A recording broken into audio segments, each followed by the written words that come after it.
ও সন্তানেরা, ওই মা ওই বাবাকে কে ভুলে গেছ? মাকে যদি বলতে পারো, মা আজকে ওয়াজের প্যান্ডেলে দেখলাম কত যুবকের চোখে পানি, আমার চোখে পানি নাই কেন মা? মনে হয় তোমার মনে আমি অনেক কষ্ট দিয়েছি, আমার আল্লাহ বেজার হয়ে গেছে। আজ তুমি আমার মাথায় হাত দিয়া দোয়া করে দাও, আর কোনদিন তোমাকে কষ্ট দিব না, বেয়াদবি করব না। মাকে যদি বলতে পারো, দেখবি মায়ের চোখের কোঠায় পানি চলে আসবে। সন্তানটারে ডাক দিয়া বলবে, বাবা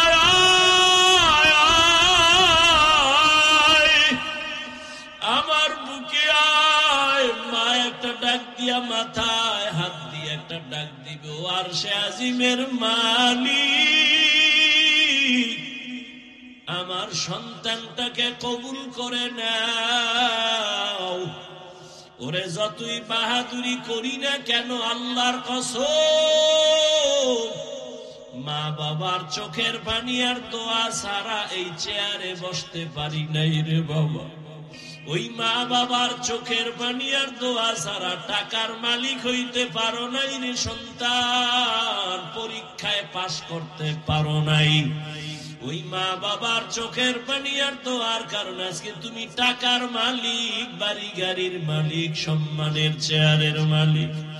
জানোনি মা বাবা তোমাকে আমাকে নিয়ে জীবনের শুরু লগ্নে কি কষ্ট করেছে? এমনও বাবা মা ছিল দিনে কাজ না করলে ঘরের চুলায় আগুন জ্বলে নাই।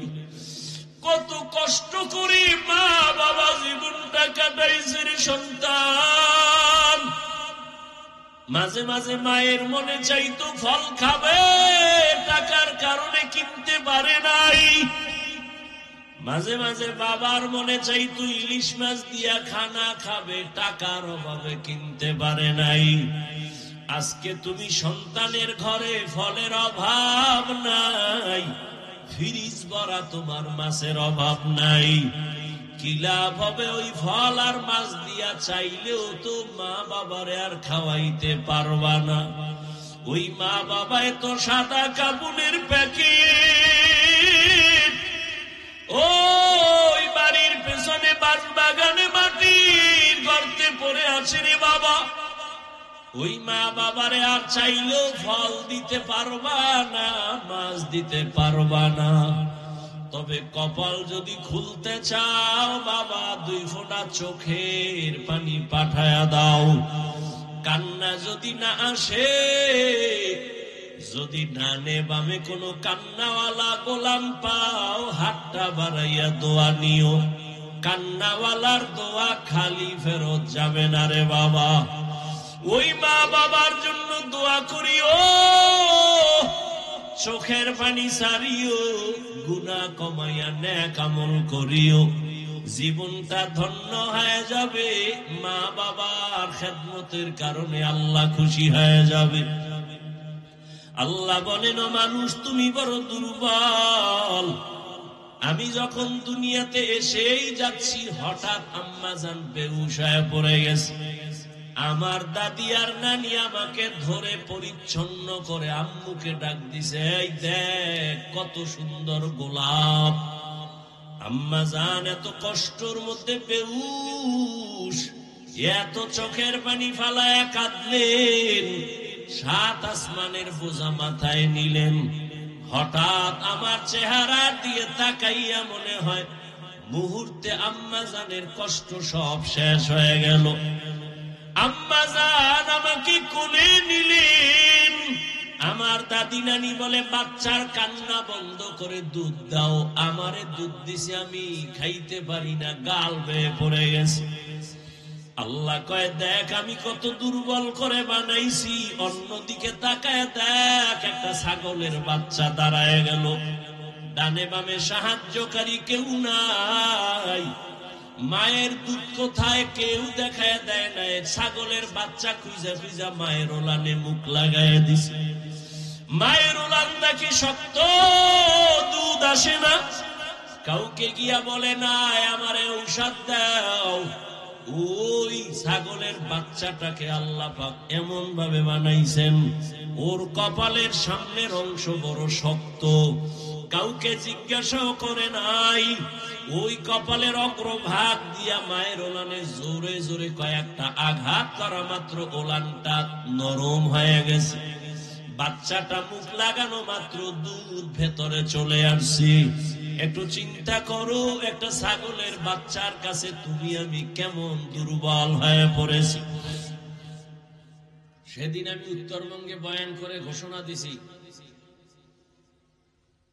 কেউ যদি কোরআনের মাহফিলে বাধা দেয় ওদের নাম লিস্টি করে আমাদের হাতে দেন। প্রশাসনের যদি কেউ হোক বা নেতা খাতা হোক নাম দেন, ওরা কি বলতে চায় পারলে রেকর্ড করে। মুসলমানের আন্দোলন একদিন না, জালেমের বিরুদ্ধে বারবার।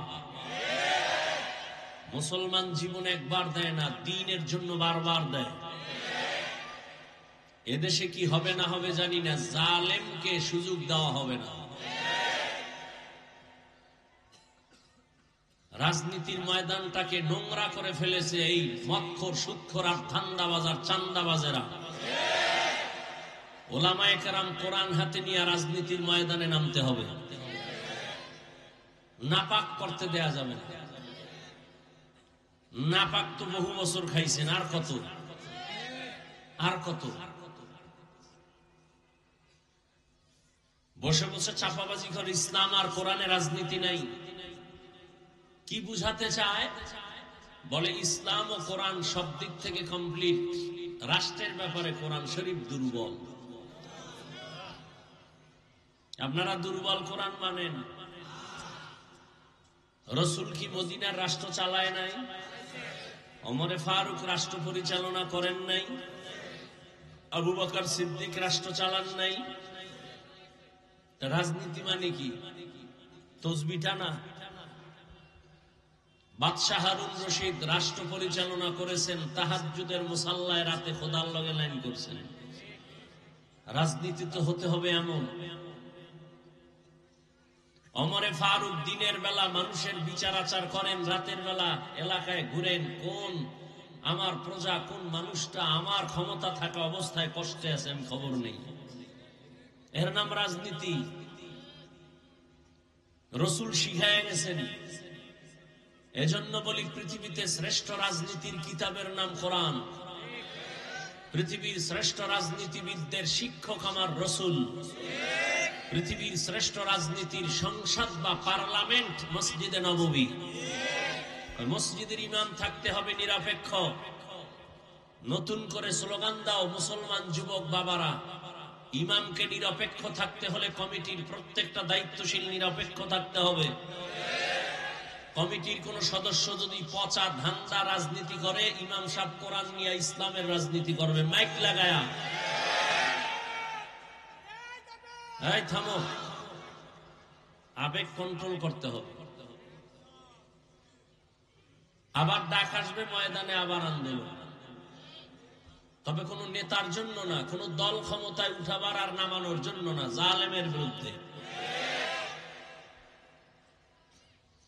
সবাই ঠিক ঠিক বলে ইসলাম চায়, সবাই চায়, কিন্তু মুরগিটা শিয়ালের হাতে দিয়ে রাখছে। শিয়ালের কয় মুরগি রাখলাম আমানত 3 দিন পরে নিব। শিয়াল পণ্ডিত বলে দোয়াও চাই মাফও চাই, জিন্দা কেন মরাও হইতে না। শিয়ালের হাতে মুরগি দিলে যা হবে, ধর্মের চাবি সুদখোর আর বেনামাজির হাতে দিলে তাই হবে। দিছে কারা? কে দিছে? ভোটের আগের রাতে টাকা খাইয়া কেবলা ঘুরে গেছে। আল্লাহ হেদায়েত দান করুন। বর্তমান বাংলাদেশে কিছু উলামায়ে কেরাম আছেন রানিং, এখন চেয়ারম্যান, জানেননি? এখন চেয়ারম্যান জানেন? সারা বাংলাদেশের চেয়ারম্যান এক জায়গায় করো, আর ওই উলামায়ে কেরাম ইউনিয়ন কিভাবে চালায় সব এক জায়গায় করো। উলামায়ে কেরাম কিছু জাতিকে দিতে না পারলেও চুরি করবে না, দুর্নীতি করবে না। আল্লাহ হেদায়েত দান করুন। উলামায়ে কেরাম গতকাল আজ আলোচনা করেছেন। আমি আপনাদের দোয়া নিতে আসছি। বিদায়ের সময় মাত্র শুরু। অন্য প্যান্ডেলে বা আমার অভ্যাস অনুযায়ী বিদায়ের বেলা মাত্র বয়ান শুরু করতেছি, এখনো করি নেই। তবে একটা পয়েন্ট মনে রাখবেন, বক্তার ওয়াজ বয়ান তার ব্যক্তিগত আমল আর এলেমের বাহাদুরিতে হয় না, সবকিছু হয় শ্রোতাদের অন্তরের মোহাব্বত আর আকর্ষণের উপর। জানি না আপনাদের অন্তরের হালাত কি, ওই অনুযায়ী আল্লাহ বয়ান বের করবেন। এবং কতটা সময় এখানে বয়ান হবে, কয়টা কথা হবে, সব বাজেট হয়ে আছে।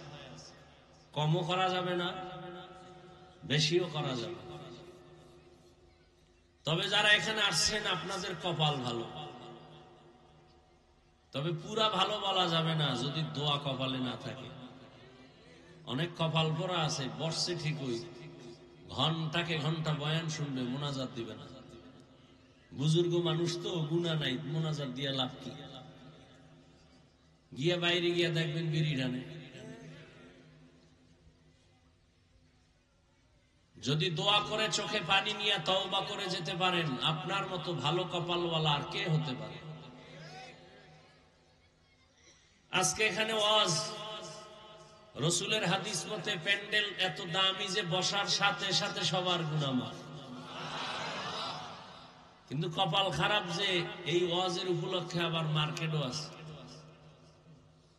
দোকানপাট আছে। সেখানে যুবক যুবতী অবাধে ঘুরে, গুনাহ মাফ না তাজা তাজা কবিরা গুনাহ করতেছে। ওয়াজ উপলক্ষে এই গুনার আসর কেন, এর দায়ভার কে নিবে? এই চক্ষুষ্মান জাতি, ওয়াজ উপলক্ষে দোকান কেন? দুই একটা চায়ের দোকান থাকতে পারে, দূরের মানুষ চা পান করবে, বিস্কিট খাবে। এমন দোকান কেন? খেলনার দোকান, বেলুনের দোকান, এমন দোকান হবে কেন কোরআনের বাগানের পাশে যে মহিলা আসতে হবে, যুবক যুবতী ঘুরবে?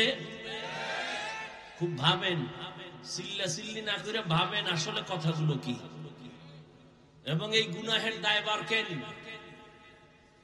বহু মানুষ ওখানে অবাধে ঘুরে গল্প করে, তাজা তাজা কবিরা গুনাহ করে। বলার মানুষ নাই, কে বলবে, কে শুনবে? মানুষ অন্যায়ের উপরে চলতে চলতে সত্য কথাটাকেও এখন অন্যায় মনে করে। বলবে হুজুর দাওয়াত না দিলে কি হইব, তোমার এখানে না আইলে কি হইব? তুমি ধাক্কা ওদিকে দাও কেন, আমার ধাক্কা নাই। যেই বক্তারে দাওয়াত না দিলে কি হবে, আমি বলবো তোমার এখানে না আসলে কি হবে? রিজিকের মালিক কি ওয়াজ না আল্লাহ?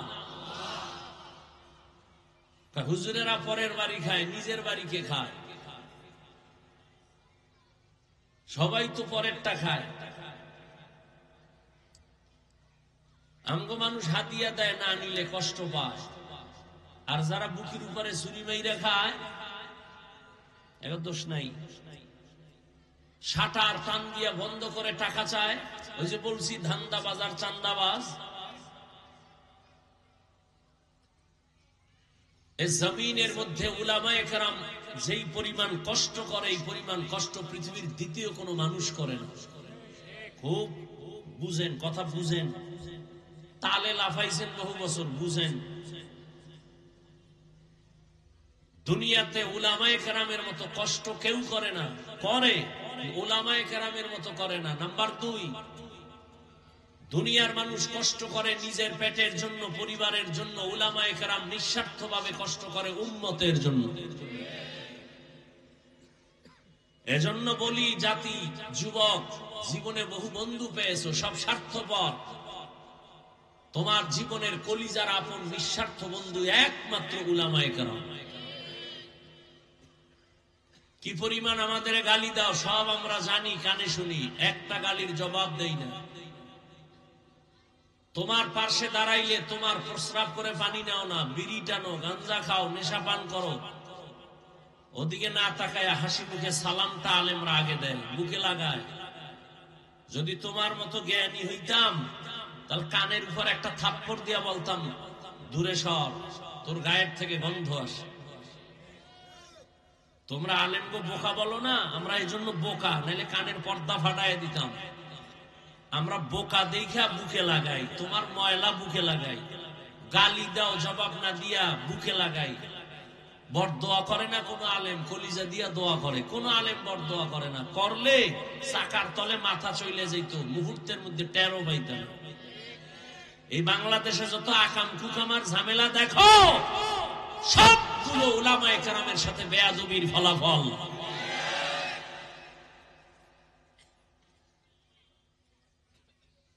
আল্লাহ হেদায়েত দান করুন। উলামায়ে কেরাম তোমার কলিজার বন্ধু, এছাড়া আর কেউ নেই, সব স্বার্থপর। স্বার্থে আঘাত লাগলে শুধু সদস্য দলের নাম কাটবে না, কল্লা কেটে দিবে। এর নাম সোনার বাংলার রাজনীতি। দলের থেকে নাম কাটে না, কল্লা কাটে। এর নাম সোনার বাংলার রাজনীতি।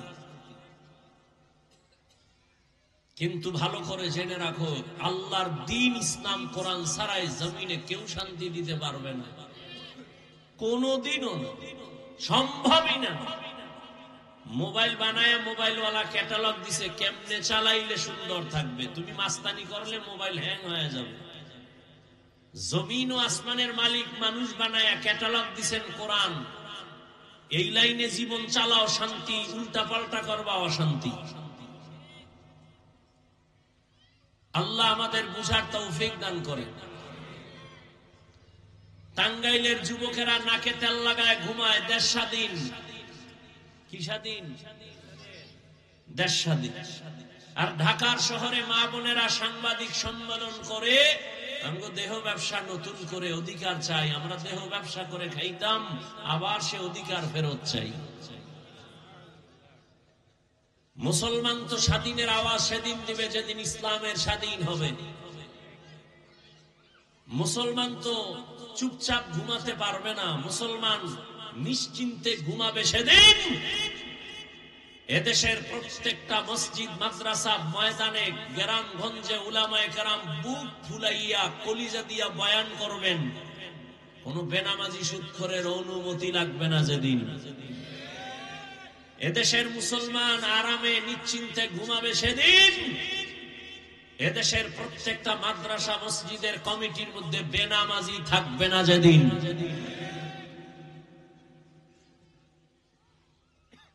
আল্লাহ হেদায়েতের দৌলত দান করেন। এত রাত্র কষ্ট করে বসে আছেন, কত আশা নিয়ে এই বয়ান শোনার জন্য তো বসেন নাই।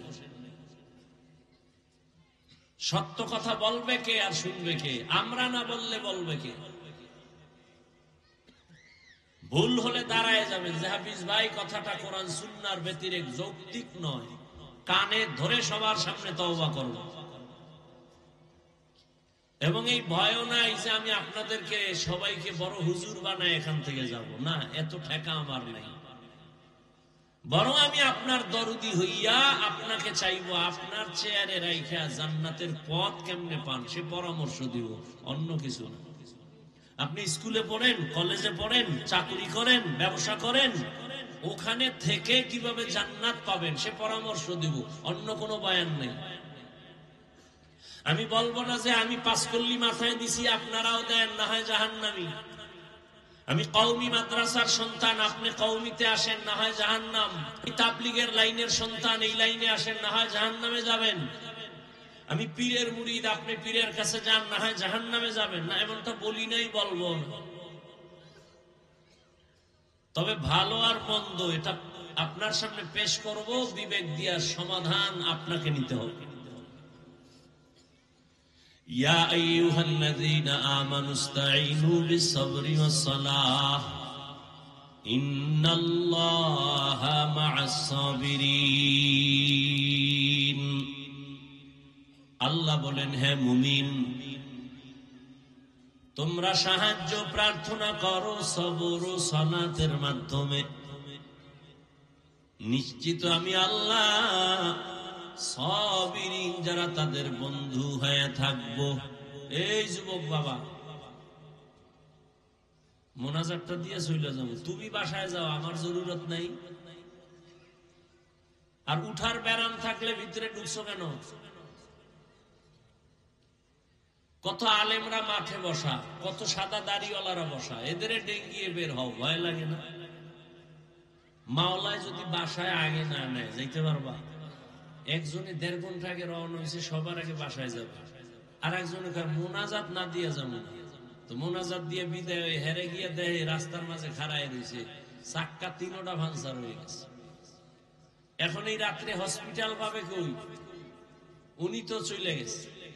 আর ওই যে আগে বাসায় যাইব বইলা এই লোকটা চাক্কাও ঠিক করতে পারে নাই, হাঁটতে হাঁটতে রওনা হইয়া ফজরের সময় গিয়া বাসায় হাজির। মাওলায় না নিলে তুমি যাবা কেমনে? আল্লাহ হেদায়েতের দৌলত দান করে। এই মজলিস বড় দামি, তোমার কাছে দামি মনে হয় না? থানার পুলিশ আসামি ধরে থানায় নিয়ে বেতের বাড়ি দিছে, চিল্লায় যদিও চোখে পানি নেই, কান্দে না। কিন্তু এই প্যান্ডেল কেমন প্যান্ডেল যে একজন আল্লাহর ওলি বয়ান করে আর ওই কোনায় বই এক যুবক হাউমাউ করে কাঁদে, ওরে মারলো কে? থানায় নিয়ে আসামিকে পুলিশ মারে, কাঁদে না। আর ওয়াজের প্যান্ডেলে মানুষ কাঁদে, বলো তো ওকে মারলো কে?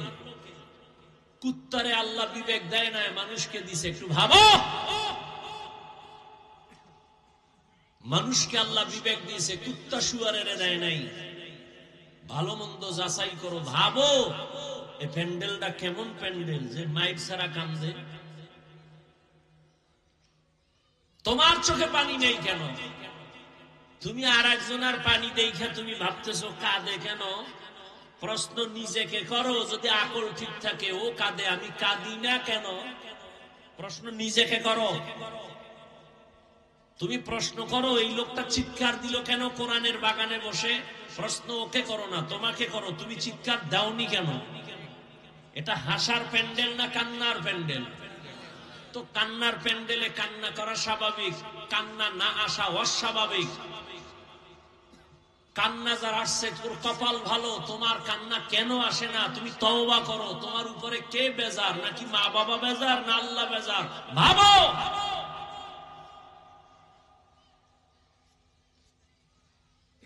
কার বরদোয়া লাগছে কপালে যে কারণে কলবটা পাথরের মতো শক্ত, চোখে পানি আসে না?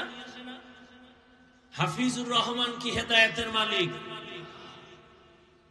কপাল যদি পুইরা যায়, হাফিজুর রহমান কেন আর মক্কা মদিনার ইমাম কেন? স্বয়ং রসুল যার চেহারা মোবারক একবার দেখলে জাহান্নামের আগুন হারাম, যে রসুলের চেহারা মোবারকের দিকে তাকাইলে পেটের ক্ষুধা থাকে না, সেই রসুলকে 13 বছর দেখলো, বয়ান শুনলো, কালেমা পড়ে না। এর নাম কপাল। এই বেঈমানের নাম জানেননি?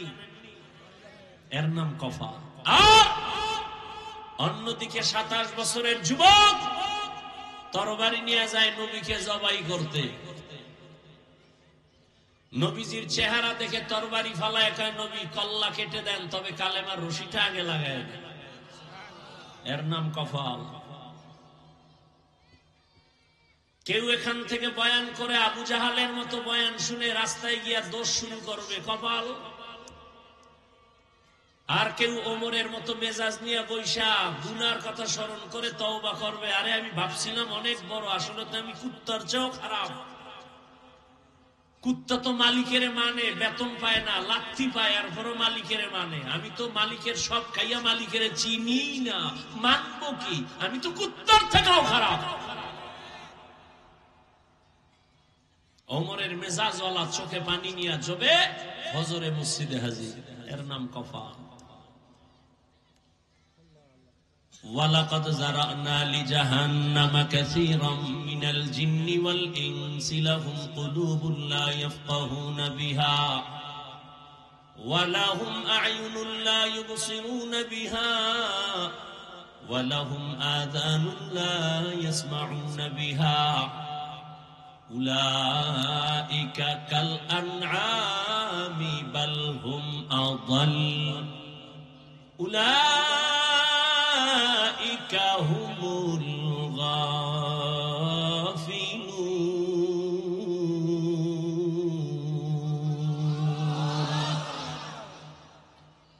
আল্লাহ বলেন অধিকাংশ মানুষ জাহান্নামে যাবে। কম না বেশি? অধিকাংশ মানুষ জাহান্নামে যাবে, কারণ আমি আল্লাহ তাদেরকে একটা কলব দান করেছি, ফিকির করবে, গবেষণা করবে, করে না। আমি আল্লাহ চক্ষু দিছি দেখার জন্য, দেখে না। আমি আল্লাহ কান দিছি শোনার জন্য, শুনে না। তা কি পট্টি বাইতে রাখছে? কয় না, যা দেখতে বলেছি দেখবে, কিন্তু নিষেধ যা করেছি তা দেখে। এ দুটো চোখ দিয়া মা দেখবে সওয়াব, এ দু চোখ দিয়া বাবার চেহারা দেখবে সওয়াব, এই চক্ষু দিয়া বাইতুল্লাহর দিকে তাকাইবে সওয়াব, এ চক্ষু দিয়া কোরআন দেখবে সওয়াব, উলামায়ে কেরাম দেখবে সওয়াব।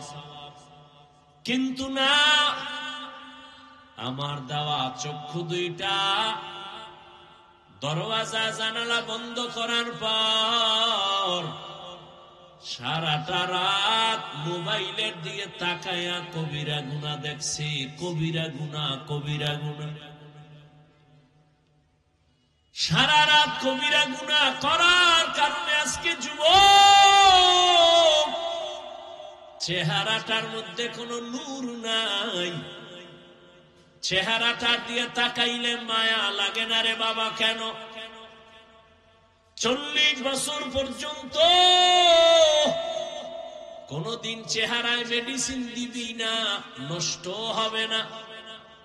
কিন্তু যুবক, তোমার মাত্র 30 বছর, বলো তোমার চেহারার মধ্যে কেন নূর নাই, আকর্ষণ নাই, দেখলে কেন মায়া লাগে না?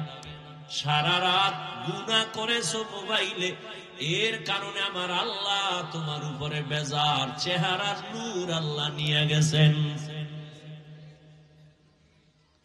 শুধু কি তাই? এই মোবাইলের কারণে তোমার যৌবন শেষ, তোমার চোখের পাওয়ারও শেষ, তোমার মাথা ব্যথা আগের তুলনায় বেড়ে গেছে। মোবাইলের কারণে তোমার হার্ট দুর্বল হয়ে গেছে, কিডনি ড্যামেজ হতে চলছে, তোমার খবর নাই।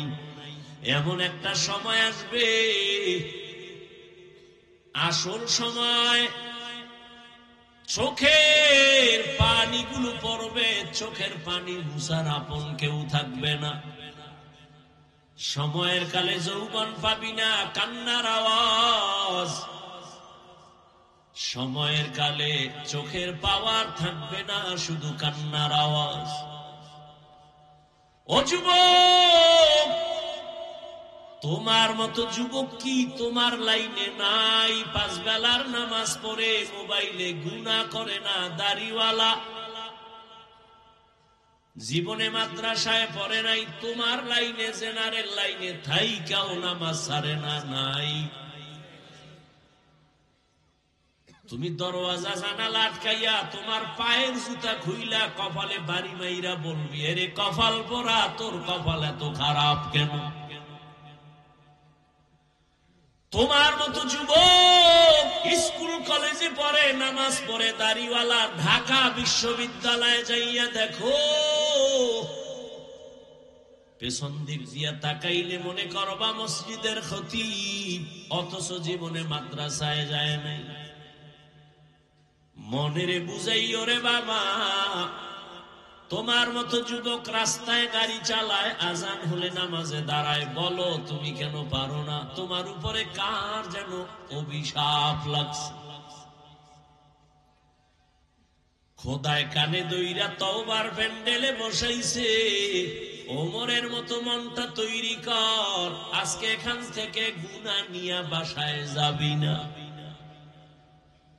মোনাজাতে কান্না করে তওবা করবি, খোদা তোমার দেওয়া সূর্যের আলো, চাঁদের আলো, পানি, বাতাস সব আমি ভোগ করেছি, অথচ কত নাফরমানি করেছি। আজ তুমি দয়া করে বেহেশতের ময়দানে বসাইছো,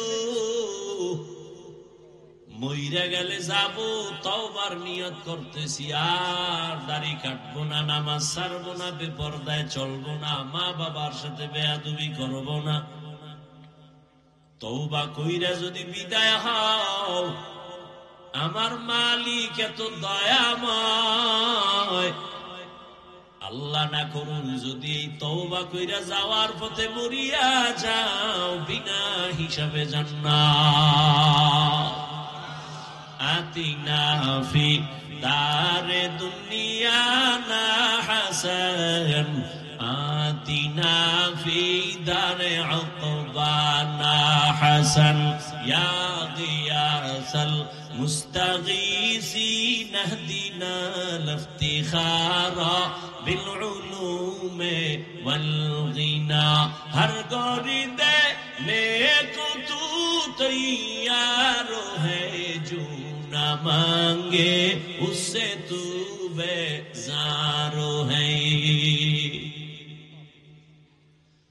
আল্লাহ বলেন, ও মুমিন সাহায্য প্রার্থনা করো সবর ও সালাতের মাধ্যমে, আমি আল্লাহ সাবিরিনদের সাথেই থাকবো। নবীজি বলেন, মাইয়ুরিদিল্লাহু বিহি খায়রান ইউসিব, আল্লাহ যাকে বেশি ভালোবাসেন মুসিবত দিয়া পরীক্ষা নিবেন। মুসিবত আসাটা আল্লাহর বড় নিয়ামত। যে ব্যক্তি আল্লাহ মানে, আল্লাহর এক বান্দি, ভালো বাবার সন্তান, স্বামীর ঘরে আসছেন, বহুদিন পরে হঠাৎ একদিন স্বামীকে প্রশ্ন করল, ও স্বামী আমার, তুমি আমাকে বলবা তুমি আমাকে কেমন ভালোবাসো, মহব্বত করো? বলে আমার জীবন দিয়া, বলে দলিল, বলে তুমি আমার জীবন আর মরণ, বলে আমার জন্য তুমি সব দিবা, বলে সব, চাইলেই দিব, চাওয়া মাত্রই দিব। স্ত্রী যেহেতু ভালো বাবার সন্তান, স্বামীকে একটু পরীক্ষায় ফেলছে, বলে দিবা কাহা, চাইলেই দিবা, চাইলেই তালাক দাও। কি দাও? স্বামী বলে, এটা কি বললাম, মরে যাব, কিন্তু এটা কি কখনো সম্ভব? মৃদু হালকা একটু তর্ক, সমাধানের জন্য দরবারে নবুবীতে রওয়ানা। আপনাদের খারাপ লাগতেছে? একটু আওয়াজ দিয়েন, কথার কোন জায়গায় কি জবাব দেওয়া লাগে। সারা দিন দোকানে বগর বগর করতেই থাকেন, ঘুমের ভিতরেও কথা, আর যেহেনে লাগে হেনে কথা। কিছু মানুষ আছে না, হু দাও কথা দাও, এহেন আইলে বোবা, ভাবলো বয়ে রয়েছে চেয়ারম্যান, আর দোকানে বইয়া হুদা ফাও কথা বইলে ফিরি ফিরি চা খায়। আওয়ামী লীগের একজনের ফাইলে হারে ফার্ম দিবে, হে কইবে রে চা দাও। বিএমপির একজন ফাইলে আবার আওয়ামী লীগের বিরুদ্ধে কইবে, বিএমপি কইবে চায়ের সাথে একটা রুডিও মারো।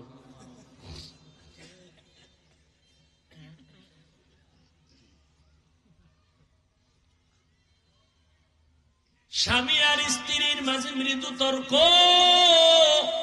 মোহাব্বতের তর্ক। কি তর্ক? মোহাব্বতের। আপনারা কি আর স্বামী আর স্ত্রী ঝগড়া করে, গালি দেয়, সন্তান মাঝখানে বয়া বয়া শিখে। কি আদর্শ মা বাপ! আর এখন তো ফ্রি মাইন্ড আর ডোন্ট মাইন্ড। এখন আর আপনি আপনি নাই, নাম ধরে ডাকে, স্বামীরে নাম ধরে বিবি ডাকে, হৃদয় শুনে যা, নাম ধরে ডাকে, ফ্রি মাইন্ড। আবার হৃদয় ম্যাডামের নাম ধরে ডাকে, বেবি শুনো। আল্লাহর মায়ের দুনিয়ার ভাই, দিছি একটা ছেলে সন্তান। এইটা দীর্ঘদিন শুনতেছে, একজনে আর একজনের কয় হৃদয়, কেউ কয় বেবি, ছেলেও ডাক দিছে এই হৃদয় টাকা দে। মায়ের ডাক দিয়া কয় বেবি খানা দে। আব্বু বলে না, আম্মু বলে না, উপায় কি? ঘটকের ডাক দিয়া কয় কপাল খারাপ, ছেলে আব্বু ডাকে না, আম্মু ডাকে না, কলিজা ছিঁড়ে যায়, কি করার? কয় শিখেই শুনি। কয় না, উপায় কি? ডোন মাইনার ফ্রি মাইন্ডে জুতার মারি। আর কি করবি? ছেলেটারে মাঝখানে বসাইয়া স্বামী আর স্ত্রী একজন আর একজনের আব্বু আম্মু কওয়ার রিহার্সাল দে। একবার বউরে তুই কা আম্মু, বউ কইবে স্বামীরে আব্বু। এটা শিখা নাইলে উপায় কি? নাইলে জুতা দিয়া কপালে বাইরা ফ্রি মাইন্ডের ফলাফল লই আলা। মিছা কইতেছি? ঘরের এক রুমের মধ্যে মা বাবা মোবাইল চালায়, আর অন্যদিকে সন্তানের মোবাইল দিছে, ও আর এক রুমে মোবাইল চালায়। মোটামুটি পুরা বাড়িটার মধ্যে সারা রাত কবিরা গুনার প্র্যাকটিস চলে। মা বাবা ছুরি ছাড়া গলাটারে জবাইয়ের রাস্তায় নিয়ে এবার তাবিজ নিয়ে দৌড়ায়, হুজুর একটা তাবিজ দেন। সন্তান কথা শুনে না। কত বাচ্চারে মা বাবা মোবাইল দিছে, এখন আর বাচ্চা মাও বলে না, বাবাও বলে না, বোবা বোবা ভাব, কথাই বলে না।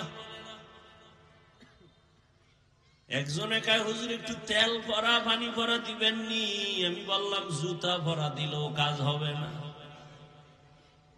জিন্দেগি মে বন্দগি তু কর নাহি, जिंदगी में बंदगी तू कर नहीं, जिंदगी में बंदगी शर्मिंदा है, जिंदगी में बंदगी शर्मिंदा है। यहाँ हम सब मुसाफिर, दिल ना लगा,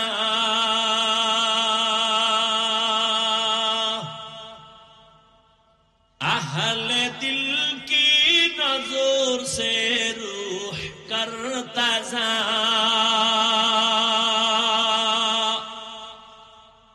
यहाँ हम सब मुसाफिर, दिल ना लगा,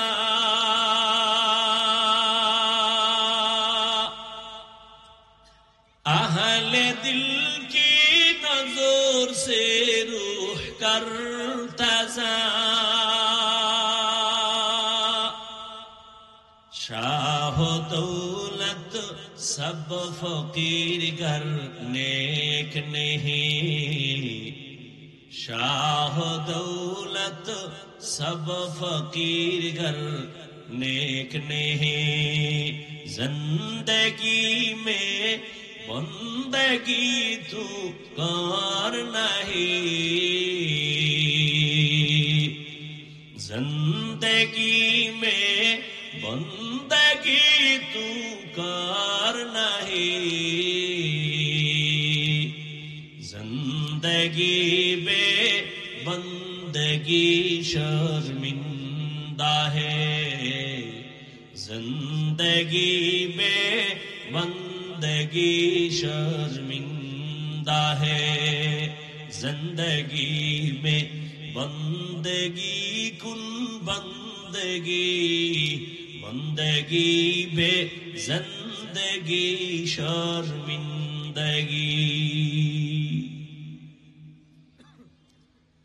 নবীজি বলেন আল্লাহ যাকে পছন্দ করেন তাকে আল্লাহ পরীক্ষা নিবেন মুসিবতের দ্বারা। স্বামী আর স্ত্রী যখন তালাক চাইছে, স্বামী বলে দেওয়া হবে না, বলে ওয়াদা দিছো চাইলেই দিবা, এখন কেন দিবা না? চলো সমাধানের জন্য রহমতের নবীর দরবারে। নুজহাতুল মাজালিস নামক কিতাবে সবরের বয়ানে ঘটনা আছে। হঠাৎ রাস্তার মাঝে গিয়া স্বামী বেচারা পড়ে গিয়া পাও ভেঙ্গে গেল। চিৎকার দেয়, আমাকে ধর। চোখ বেয়ে পানি পড়ছে, আমি বস সহ্য করতে পারি না, ব্যথা, আমাকে ধরো, ও মালিক আমারে মাফ করো। স্ত্রী কয়, নবীর দরবার বাদ, চলো বাড়ি চলো। হাত ধরে বাড়ি আইসা স্ত্রী ডাক দিয়ে কয়, স্বামী মাফ করে দাও, আমি যে তালাক চাইছিলাম আমার কথা আমি ফিরাইয়া নিলাম, উড্ড করে নিলাম। স্বামী বলে, চাইলা কেন? চাওয়ার পরে ফিরাইলা কেন? তুমি কি নবীর হাদিস শোনো নাই? রহমতের নবী বলছেন, আল্লাহ যাকে মোহাব্বত করবেন তাকে মুসিবত দিয়ে পরীক্ষা নিবেন। আমি তোমার ঘরে কত বছর সংসার চালাইলাম, কোনদিন একটা মুসিবত দেখি নাই। যেখানে আল্লাহর মুসিবত আসে না বান্দার উপর, ওখানে রহমত থাকে না, আল্লাহর মোহাব্বতের নজরও পড়ে না। যেখানে আল্লাহর রহমতের নজর নাই, মুসিবত নাই, ওখানে আমিও নাই। তালাক চাইছি, কিন্তু রাস্তার মাঝে হঠাৎ তুমি পড়েছো, পা ভেঙ্গেছে, এক মুসিবত, তুমি আল্লাহরে ডাকছো, চোখের পানি চলে আসছে। এবার আমি ভাবলাম আল্লাহর কুদরতি মোহাব্বতের নজর আসছে, রহমত আসছে, মুসিবত আসছে। যেখানে রহমত আছে আমিও সেখানে আছি। আতিনা ফি দারে দুনিয়া না হাসান, আতিনা ফি দারে উকবা না হাসান, ইয়া গিয়াসাল মুস্তাগীসিন ইহদিনা লিফতিখারা বিল উলুমি ওয়াল গিনা। আল্লাহ বলেন সাহায্য প্রার্থনা করো। কথাটা কোন বেঈমানকে বলেন নাই, মুমিনকে বলেছেন। প্রশ্ন, আল্লাহ মুমিনকে কেন বলেছেন, বেঈমানকে বলেন নাই কেন? এর একমাত্র সংক্ষিপ্ত জবাব, জান্নাত শুধু মুমিন পাবে, কোন বেঈমান কখনো জান্নাত পাবে না। জান্নাত কারা পাবে? এই বয়ান শেষ, বক্তব্য শেষ, বাকি শুধু হাত দুইটা উঠাবো, মোনাজাতটা দিব, আর হাত যদি উঠাইয়েই ফালাই, চিল্লাইলো আর 1 বছর আগে দেখা হবে না, মোনাজাতের হাতও আর নামবে না। কষ্ট কইরা কথা বলতেছি, ঝামেলা কইরা মোনাজাতটা দেওয়ায় দিলে কিন্তু আর শেষ, কপাল নিজেরটাও গেল, আমারটাও গেল। ধৈর্যের সাথে যদি শুনেন তাহলে আমি বলতেছি, বলতে থাক। মাওলা চাইলে হবে, বান্দা চাইলে হবে না। এনে ঘুমায় বয়ে, কেউ বাদাম খায়, 2 ঘন্টা বাদাম খাইলে পেট ভরবো, না খাইলে মরবেন। তো অজের ভ্যান্ডেলে খাওয়ান কেন? এখানে যদি গুনার চিন্তা করে ভাবেন, আল্লাহ আমি মাপ পাইলাম নি, সে খানার দিকে তাকায় কখন? মোবাইল নিয়ে ব্যস্ত হয় কখন? এই মোবাইল নিয়ে যারা ব্যস্ত হয়ে গেল, কলবের দরজা বন্ধ। কপাল খারাপ, কি করা? 24টা ঘন্টা মোবাইল নিয়ে মরে। আল্লাহ নিয়ে এসে একটা বেহেশতের বাগানে, হ্যাঁ না, ইয়াও মোবাইল খুলে দেখাইতেছে, হুজুর চিনেন নি আমার, আমি বিদেশি মোবাইলওয়ালা। কেমনে কইলে যে আপনাদের বুঝ আসবে, আমার সে ভাষা নাই। নিজেরা অপরাধী মনে হয়। ওই যে শুরুতে বলছিলাম, মানুষ অন্যায়ের উপরে চলতে চলতে এমন হয়েছে, এখন সত্যটা বললে মনে করে এইটা অন্যায়। হ্যাঁ ঠিক। কেন আপনি মোবাইল হাতে নিছেন কি যুক্তিতে আমাকে বলেন তো? একটা যৌক্তিক জবাব আমাকে দেন তো, যে হাফিজ ভাই এই কারণে মোবাইল ওয়াজের প্যান্ডেলে হাতে নিছি। যৌক্তিক জবাব দেন তো, আমি আপনার কপালে চুমা খাবো।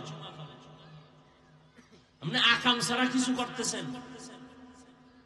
বুদ্ধি খাটায় জবাব দিবেন এতটুকু যে হুজুর আমি আপনার ভক্ত, রেকর্ড করি, ছবি উঠাই। আপনি জ্ঞান খাটায় বলেন তো 200 হাত দূরে বয়ে মোবাইলটা ধরলে ছবি সুন্দর হবে? কথা হয়, রেকর্ডিং ভালো হবে? বরং আপনার ওই কাজটা নিখুঁত ভাবে মিডিয়াওয়ালারা করতেছে না?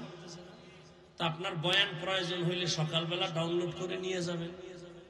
এতদূর বুদ্ধি না থাকলে কচু গাছ খুঁজেন। আপনি বেঁচে আছেন কেন? এই বুদ্ধিটা মাথায় নাই, দেখাইতেছেন মোবাইল।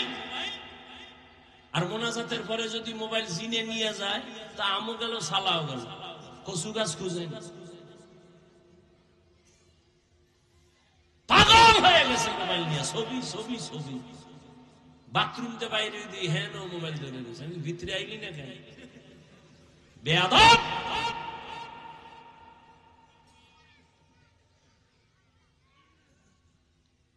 সরকারের অর্ডার ছাড়া আর মদিনার অর্ডার ছাড়া ভিন্ন কোন কারণে ছবি তোলা 1000 কোটি বার হারাম, কবিরা গুনাহ।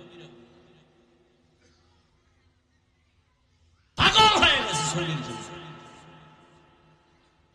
সালাম নাই, কালাম নাই, হাতটা বাড়ায় দেয়, ওদিকে মোবাইল ধরে রাখছে, হুজুরের লাগে হাত মিলেছে। এটা সওয়াব হইব না গুনাহ হইব? এটা সালাম না ফ্যাশন? কিসের সালাম?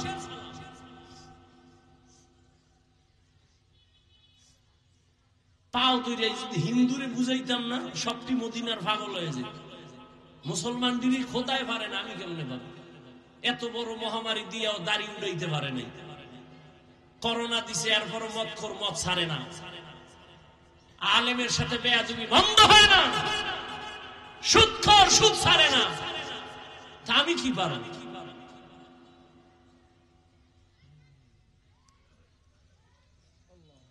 হজে আইছে, একটা বেলুন কিনছে। বেলুন কি কিনছে? বাড়ি গিয়া ম্যাডাম কা কি আনছে? ভাইছে মোনাজাতে কবুল হয়েছে বেলুন। বেলুন হাসেন আপনারা। আমার দুটো জুতের দিয়ে বাড়ি দিল, আমি খুশি হইতাম। আমার এত কষ্ট নিয়ে কথাটা বলতেছে। মানুষ এত নষ্ট হইল কেন? কারণ কি? একটা প্লাস্টিকের মাছ কিনছে, বিশাল বড় তিমি মাছ। এটার কান্দে ঝুলাইতে ঝুলাইতে যাইতেছে বাড়ি। হজের ফল।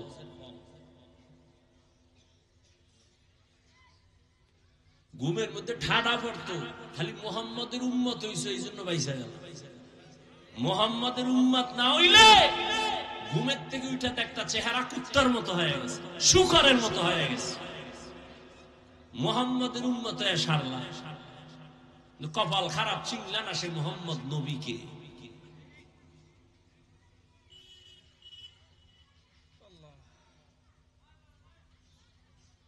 আমি এতক্ষণ চিল্লাইতেছি, একবারও কি বলছি এই যুবকেরা স্কুলে তালা দিয়ে মাদ্রাসায় যা?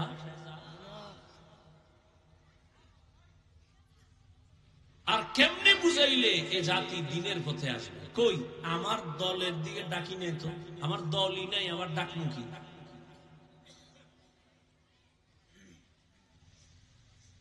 আল্লাহ বলেন সাহায্য প্রার্থনা করো। মুমিনকে বলেছেন কেন? জান্নাত পাবে মুমিন, কোন বেঈমান জান্নাত পাবে না। আর মুমিনেরাও যে জান্নাত পাবে বড় ফিডাফিডির পরে, আগে না। এবার বুঝেন, মুমিন জান্নাত পাবে এটা ফাইনাল। তবে মুমিন যে ভাবে কত ফিডা আছে কপাল। কেন? আপনারা জানেন, স্মরণ করায় দিচ্ছি 1 মিনিট। রহমতের নবী বলেছেন আমার আগে একদল চালাক উম্মত ছিল, বনি ইসরাঈলেরা এত চালাক, নিজেদের মধ্যে হিংসার দ্বন্দ্ব করিয়া করিয়া দলে দলে দলে দলে ভাগ হয়ে 72 দল হয়েছিল।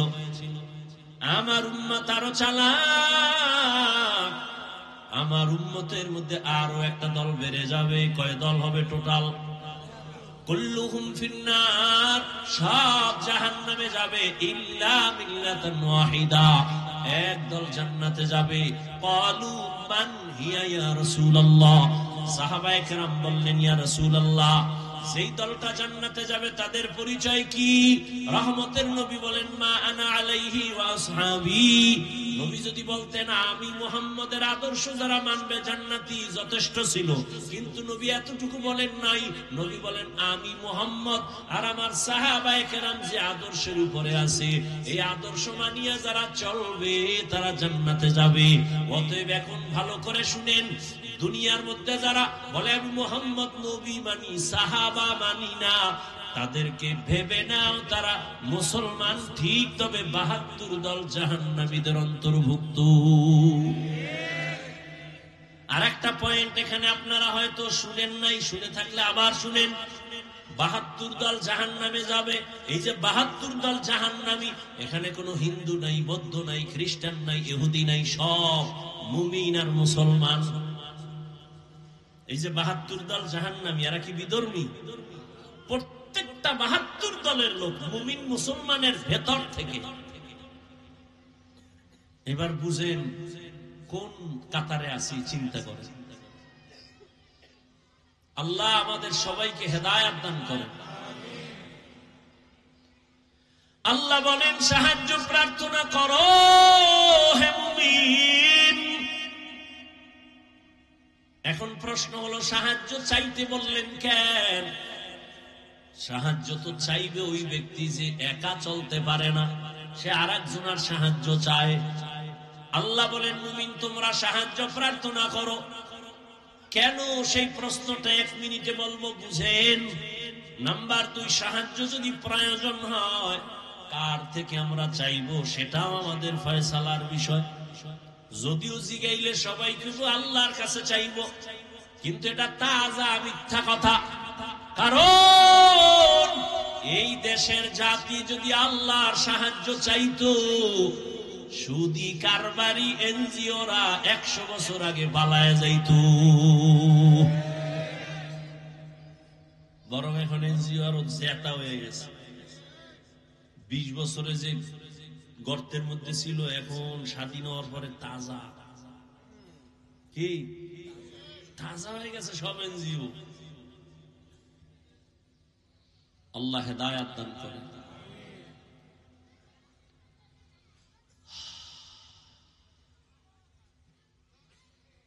কি কথা বলতেছিলাম ভাই? সাহায্য যদি প্রয়োজন হয় কার থেকে নিব এটাও ফয়সালা করতে হবে। 3 নাম্বার, সাহায্য যে নিব যার থেকেই নিব, কোন সিস্টেমে নিব। সিস্টেম আছে না? আপনার এলাকায় চেয়ারম্যান এসে কথার কথা, আপনার এখন কিছু দরকার, চেয়ারম্যানের কলারটা ধরে এখন এই চেয়ারম্যান আমি এলাকার বাসিন্দা, আমার ভোটে তুমি চেয়ারম্যান হয়েছো, 50 কেজি চাউল ফাটায় দাও।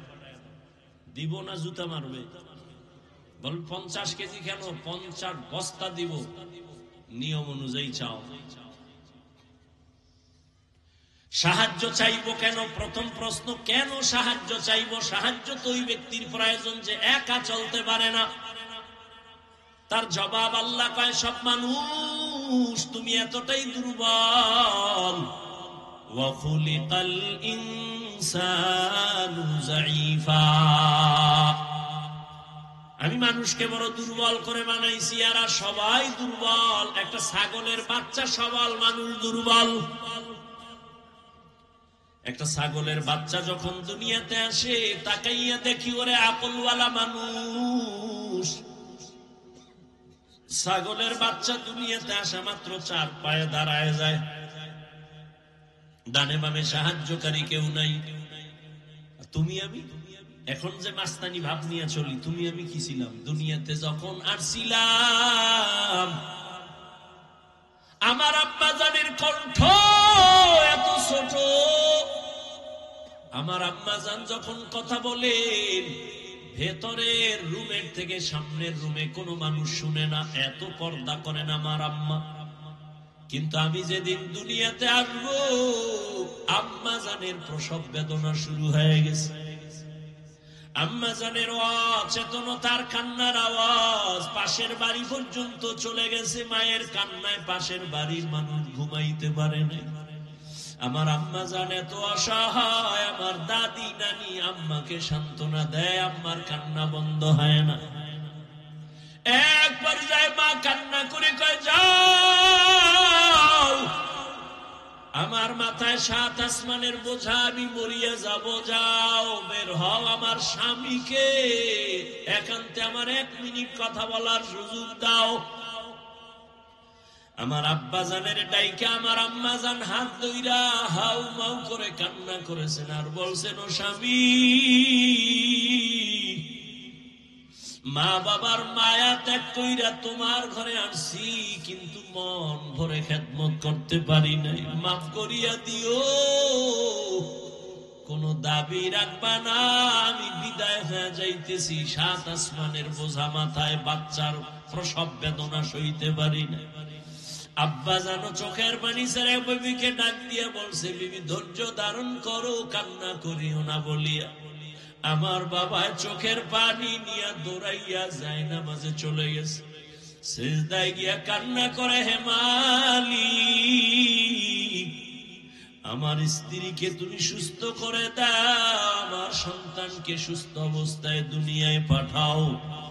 ও আমার কলিজার যুবক, তুমি আমি দুনিয়াতে আসার সময় একটু হিসাব করো, মা কত কষ্ট করেছিলেন, জীবনের চামড়া খুলে যদি মাকে জুতা বানায় দাও, ওই 1 রাতের কান্নার ঋণ আদায় করতে পারবা না। কিন্তু একটু চোখ দুইটা বন্ধ করে দেখো, ওই মায়ের সাথে কত বেয়াদবি করছো। আরে এক আম্মা জান রাতের বেলা বাবার কিনারায় শুয়া শুয়া গুনগুন করে কান্না করে, আব্বা জান জিজ্ঞাসা করে, বিবি কেন কাঁদো? মা বলতেন, আমার মনে বড় কষ্ট। কি বলে? 1 সপ্তাহ হইছে সন্তান আমারে মা বইলা ডাকে না। কেন ডাকে না? আমি একদিন একটা সামান্য অন্যায় দেখছি, একটু ধমক দিছি, সন্তান অভিমান কইরা মা কয় না। বাসায় আইসা নিজে নিজে খানা খাইয়া বের হয়ে যায়, আমার দিকে তাকায় না, মা বলে ডাক দেয় না।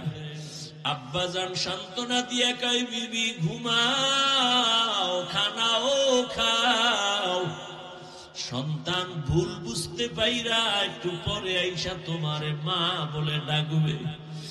আব্বা জান ডাক দিয়ে কয়, স্বামী বুঝাইতে পারি না, যতবার আমি খানার প্লেট সামনে নেই আমার মুখে খানা যায় না, আমার ঘুমের বিছানায় ঘুম আসে না, আমার ঘুম থেকে খানা থেকে আমার কলিজার সন্তানের মা ডাকে এত মজা, আমি বুঝাইতে পারবো না রে স্বামী। আমার সন্তান যখন আমারে আম্মু বলি একটা ডাক দেয়, আমার কলিজা ঠান্ডা হয়ে যায়। ও সন্তানেরা, ওই মা ওই বাবাকে কে ভুলে গেছো? ওই মা বাবা বেঁচে থাকতেও তো রত্ন হিসাবে দোয়া নিতে পারলা না, আবার এই ময়দানে কত কপাল পোড়া বসে আছে, মা নাই, বাবাও নাই। জীবনে আর 1000 বার চাইলেও মা বলে ডাক দিতে পারবে না, আর কোনদিন বাবা বলিয়া ডাক দিতে পারবে না। আর যার মা বাবা বেঁচে আছে, তোমার কপাল কত ভালো, এখনো সময় আছে, তওবা করিয়া মাকে পাইলে হাত ধইরা দোয়া নিও।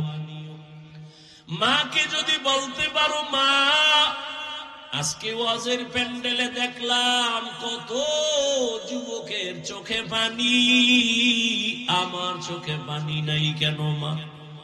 মনে হয় তোমার মনে আমি অনেক কষ্ট দিয়েছি, আমার আল্লাহ বেজার হয়ে গেছে। আজ তুমি আমার মাথায় হাত দিয়া দোয়া করে দাও, আর কোনদিন তোমাকে কষ্ট দিব না, বেয়াদবি করব না। মাকে যদি বলতে পারো, দেখবি মায়ের চোখের কোঠায় পানি চলে আসবে। সন্তানটারে ডাক দিয়া বলবে, বাবা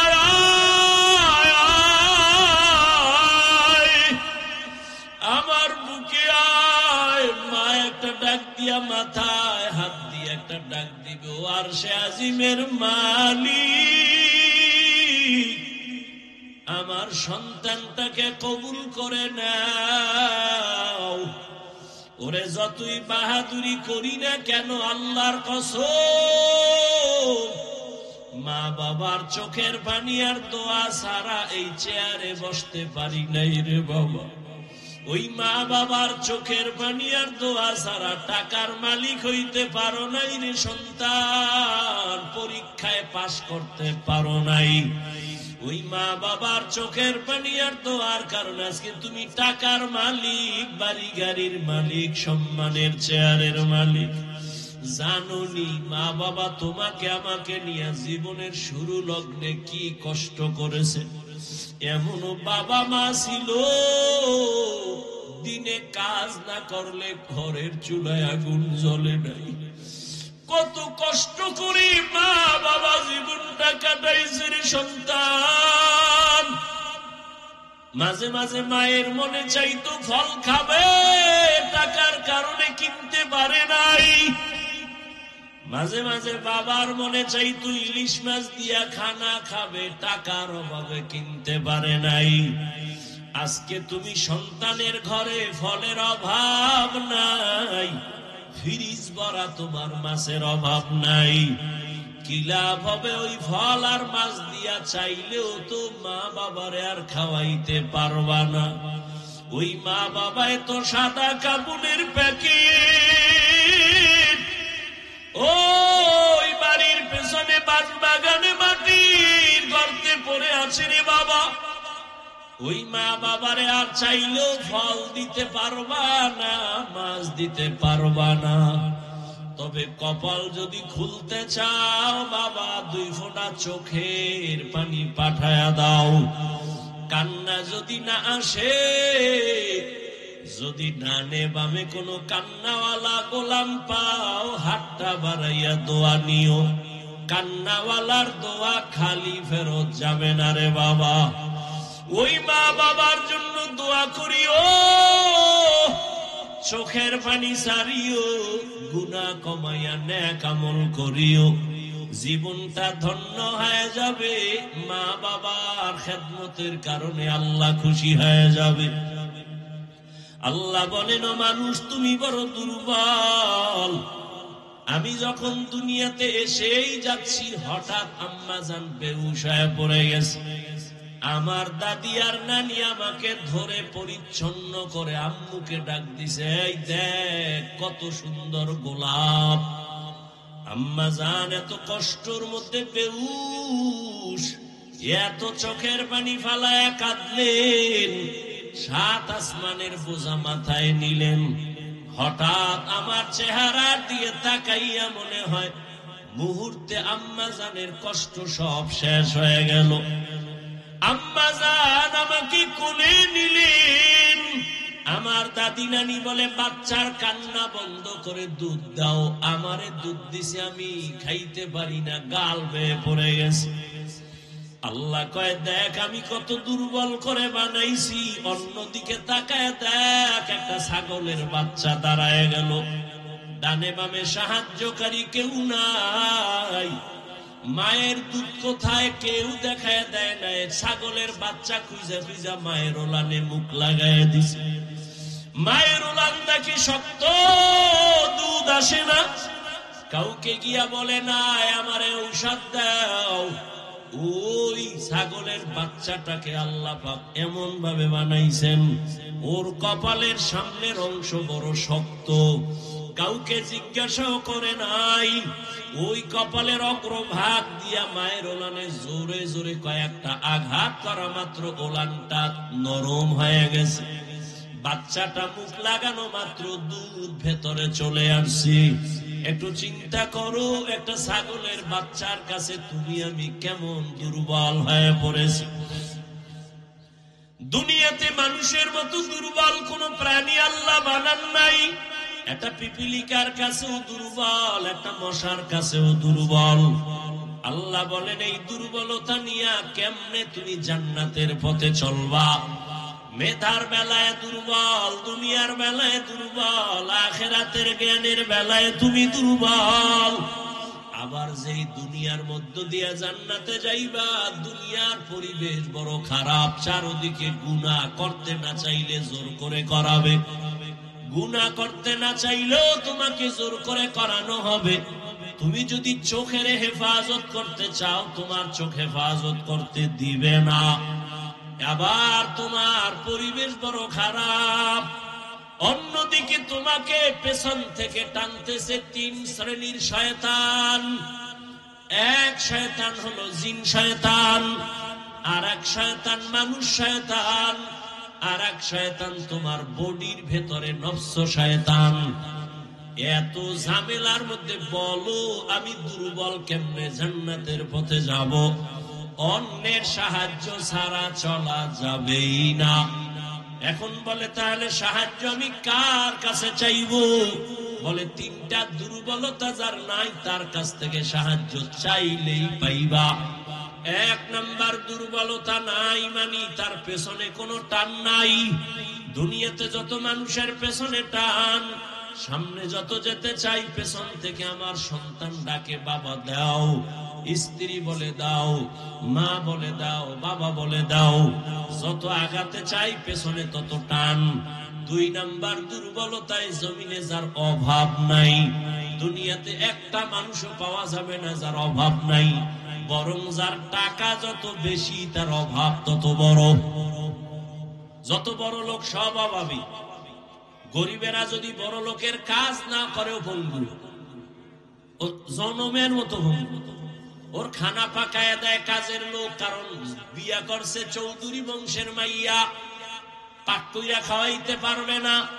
আগুনের কাছে গেলে চেহারাটা ঝলসে যাবে, এই জন্য বউ দিয়া পাকায় না, কাজের মাইয়ার হাতের পাক খায়। কপাল কত সুন্দর, এমন কপাল আপন স্ত্রীর হাতের খানা কপালে নাই। ওরে আল্লাহর গোলাম, দুনিয়াতে অভাব ছাড়া কেউ নাই। তিন নাম্বারে যার কোনো স্বার্থ নাই। দুনিয়াতে খুঁজে দেখলাম স্বার্থ ছাড়া কোনো মানুষ নাই। অভাব নাই, স্বার্থ নাই, পেছনে টান নাই, এমন কোন মানুষ নাই। তবে হ্যাঁ, একজনই মাত্র পাবো যার তিনটা দুর্বলতা নাই, পেছনে টান নাই, স্বার্থ নাই, অভাব নাই।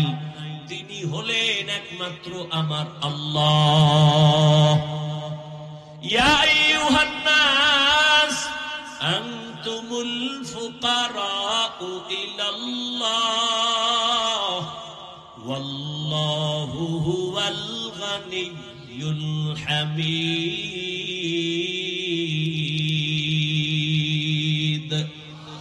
আল্লাহ বলেন, মানুষ তোরা সব ফকির গরিব, আমি আল্লাহ একমাত্র প্রশংসিত ধনী।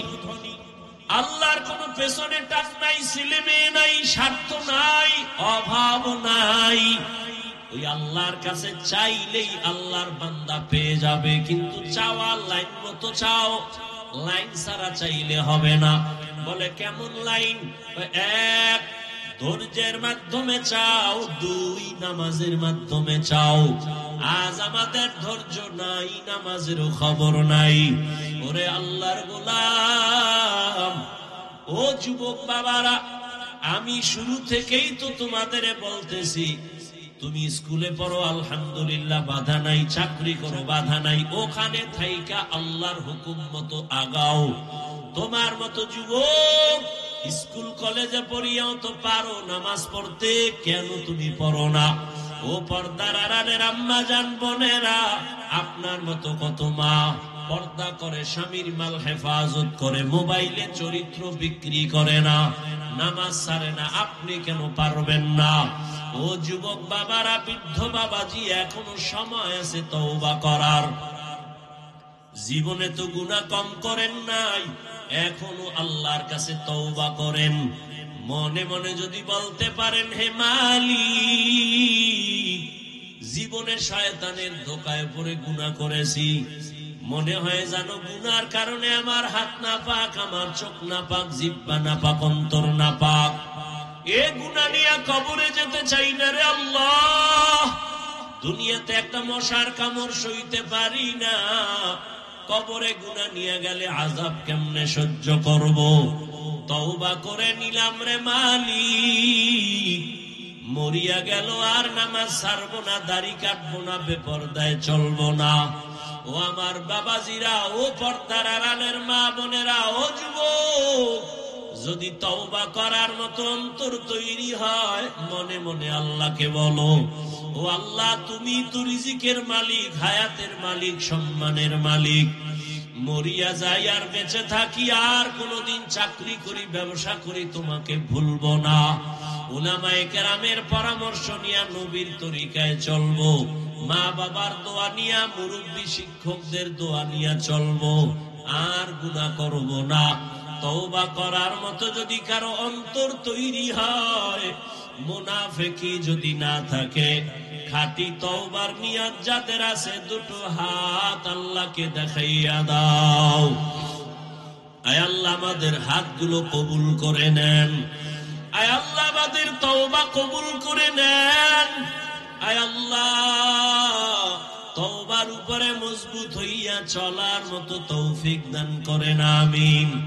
আলহামদুলিল্লাহি রাব্বিল আলামিন, والصلاة والسلام على سيد الأنبياء والمرسلين وعلى آله وأصحابه أجمعين يا أرحم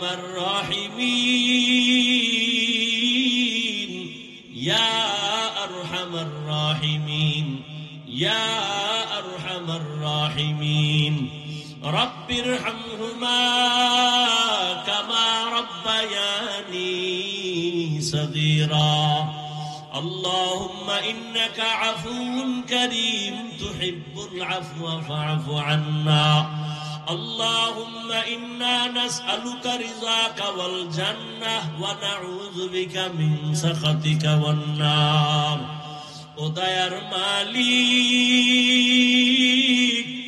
কুদরতের নজর দিয়া তাকায় দেখে